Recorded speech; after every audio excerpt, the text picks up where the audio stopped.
जय हिंद एवरीवन। मेरा नाम पवन मिश्रा है। मैं सावधानी कोचिंग में जीएस का फैकल्टी हूँ। जीएस का मतलब जर्नल स्टडीज से भी है और जर्नल साइंस से भी है ना। हमारा आज का जो टॉपिक है, जैसा कि आप लोगों ने अभी बताया कि इकोनॉमिक्स हमें चालू करनी है, अब उसमें क्या वेरिएशन करना है वो आगे हम देख लेंगे। इकोनॉमिक्स में जो हमारा टॉपिक रहेगा वो रहेगा नेशनल अकाउंटिंग का। किसके बारे में हम बात करेंगे? नेशनल अकाउंटिंग के बारे में बात करेंगे। इसे हिंदी में हम राष्ट्रीय लेखांकन कहते हैं। क्या बोला जाता है? राष्ट्रीय लेखांकन। आप इसे ऐसे समझिए कि जैसे किसी परिवार की एक इनकम होती है, कई अलग अलग जरियों से इनकम आती है। हो सकता है उस परिवार में कुछ कमरे किराए से चल रहा हो सकता है उनका अपना कुछ बिजनेस भी हो सकता है उस परिवार में कोई सैलरी एम्प्लॉय भी हो।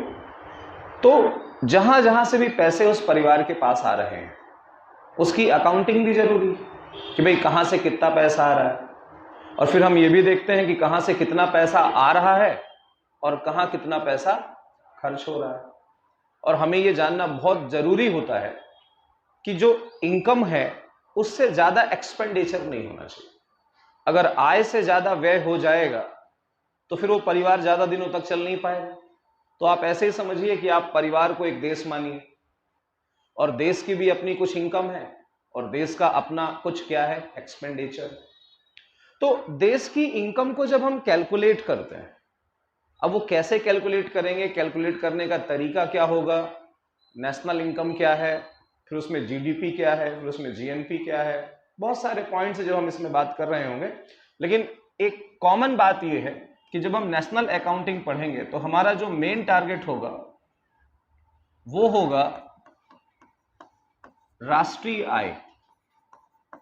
और राष्ट्रीय आय या नेशनल इनकम के बारे में आप इसमें डिस्कस करेंगे।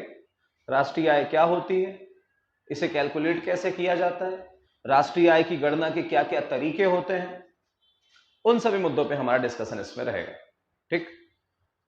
तो और इसी राष्ट्रीय आय से फिर हम आगे जाके पीसीआई या पर कैपिटा इनकम के बारे में बात करेंगे, प्रति व्यक्ति आय के बारे में बात करेंगे।